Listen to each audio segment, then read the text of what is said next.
Assalomu alaykum, aziz kuzatuvchilar. Bugun sizlarga o'qituvchilar va o'quvchilar uchun juda ham foydali bo'lgan onlayn platforma Wordwall haqida to'liq tushuntirib bermoqchiman. Wordwall orqali interaktiv testlar, o'yinlar, viktorinalar va boshqa turdagi dars mashg'ulotlarini yaratishimiz mumkin. Demak, birinchi o'rinda Wordwalldan foydalanish uchun bizda o'zimizda bo'lgan Chrome yoki Edge ga kirib wordwall.net deb yozib olamiz. Boshqalari ham chiqadi, lekin aynan shu saytga kirishimiz kerak. wordwall.net. Mana. Demak, kirdik. Bizga mana shunday oynani taqdim etdi. Ko'rib turganingizdek, bu yerda chekkada login va sign up bor. Birinchi marta foydalanayotganlar uchun yozib olamiz. Mana shunday birinchi emailingizni kiritasiz. So'ngra parolni va uning orqasidan parolni tasdiqlaymiz. Va pastidagi I accept the terms of use and privacy policy ni bosamiz va sign up qilamiz. Men oldin ishlatib ko'rganligim uchun email allaqachon registratsiya qilingan deyapti. Shuning uchun endi boshqatdan chiqib login qilib kirishni ko'rsataman. Mana login uchun mana shunday oyna chiqaradi. Bunda email va passwordni kiritamiz, ya'ni parolimizni va loginni bosamiz. Va kirdik. Mana my activities, ya'ni meni qilgan ishlarim mana shunday oyna chiqdi. Yangi yaratish uchun biz o'ng burchakdagi ko'k yozuvda turibdi create activity ni bosamiz va mana shunday bizga turli xil narsalarni berdi. Misol uchun quiz, match up, find the match. Bulardan bittasini tanlaymiz. Keling, birinchisini tanlaymiz. Match up, ya'ni solishtirish, ikkita narsani to'g'risini topish. Birinchi untitled degan joyga biz misol uchun nima haqida yaratayotgan bo'lsak, shuni nomini yozib olamiz. Shunchaki O'zbekiston deb yozib ko'rmoqchi bo'ldim. O'zbekiston. Mana keyin mana shu yerga 3 xil savol yozasiz va ikkinchi tarafiga ularga mos keladigan definitionini yozamiz, ya'ni sharhini, izohini yozib ketamiz.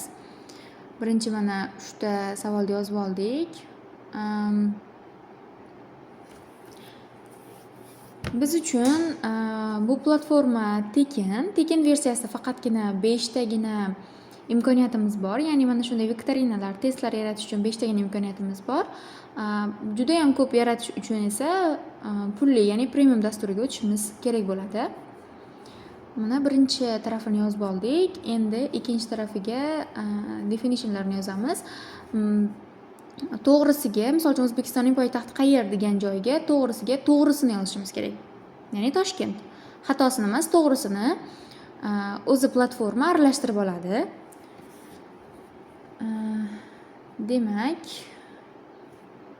ko'rib turibmiz. Boshqa narsalarda ovozlar, rasmlar qo'ysak bo'ladi. Mana add an item degan joydan yana boshqa matchlarni qo'shishimiz mumkin. Mana 4-chi, 5-chi bo'lib qo'shadi va done tugmasini bosamiz tugatganimizdan keyin va mana bizni o'sha viktorinamiz tayyor. Start bosib o'ynab ko'ramiz. Demak, birinchisi keling xato qilib ko'ramiz. Demak, O'zbekiston ramzlari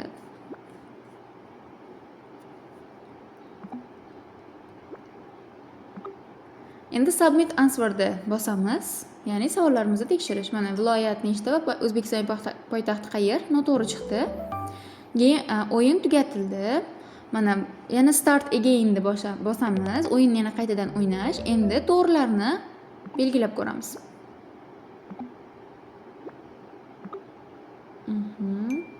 Mana demak, uchala javobimiz ham to'g'ri. 10 tarafida 3 ta javob to'g'riligini ko'rsatib turibdi. Endi mana shu narsani share qilamiz, ya'ni boshqalarga ulashamiz. Mana share page ni bosdik. Bizga private bo'lsinmi deyapti. Private bo'lish uchun yana qaytadan ko'rib olamiz bir marta. Ana shu narsani ochib qo'yish uchun qaytaradi sizni yana shu oynaga. Demak, o'ynab ko'rib olamiz yana bir bor. Submit answer'ni bosdik. Javoblarimiz to'g'riligi aniqlandi. Endi share qilamiz. Mana publish degan tugmani bosamiz va bizga shunday link beradi. Linkni copy qilamiz. Va buni endi xohlasangiz email orqali, xohlasangiz Telegram orqali, xohlasangiz Wordga yozib o'quvchilaringizga berishingiz mumkin. Men Wordga yozib ko'rsatib beraman. Mana Wordda новый dokument ochib turib, o'sha copy qilib olganimizni Ctrl V, ya'ni выставить qilib bosdik va mana shu ko'k yozuvni ustiga borib Enter tugmasini bitta bosamiz. Demak, mana biz tayyorlagan o'yin mana shuni, ya'ni boshqa o'quvchilar shunday ko'rishi mumkin. Siz ularga share qilib bersangiz, albatta ulashib bersangiz, ular o'ynab ko'rishlari mumkin mana shunday tarzda. Keling endi o'sha biz o'zimiz yaratgan o'yinni tahrirlash yoki boshqa nimadir qilib ko'ramiz. Mana ko'rib turibmiz. Yana xuddi o'sha oynaga qaytib qoldi, chunki biz mana shu Word Wall'da ishlayotgandik. Umuman o'chirib tashlab boshqatdan kirib ko'ramiz. Kirdik. Nimaga to'g'ridan-to'g'ri kirib ketdi? Chunki men bunga ishlagandim va registratsiya qilganman. Mana ko'rishimiz mumkin: share, ulashish, edit, ya'ni tahrirlash, rename, boshqatdan nomlash, duplicate, mana shu xuddi shu testni ikkita qilish, o'chirib tashlash umuman. Ya'ni mana shunday funksiyalar bor ekan. Mana biz yaratganimiz. Keling o'sha 12 ni 13 qilib ko'ramiz. Mana 13 qilib ko'rdik. Ya'ni mana shunday qilib o'zgartirsak bo'ladi. Buni yoniga hatto rasmlar ham qo'shishimiz mumkin. Mana bitta rasm qo'shib ko'ramiz. Istalgan rasmni.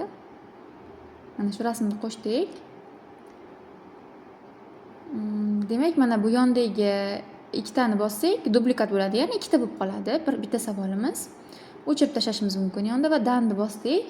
Endi biz qilgan tahrirlashni ko'ramiz. O'yinni boshlab ko'rdik mana. 13 ni saqlamagandim. Shuning uchun Toshkentda yonida rasm paydo bo'lib qoldi. Ahamiyat beramiz. Demak, mana bizga boshqa visual style'larni beryapti. Mana shularda ham qilsak bo'ladi deb.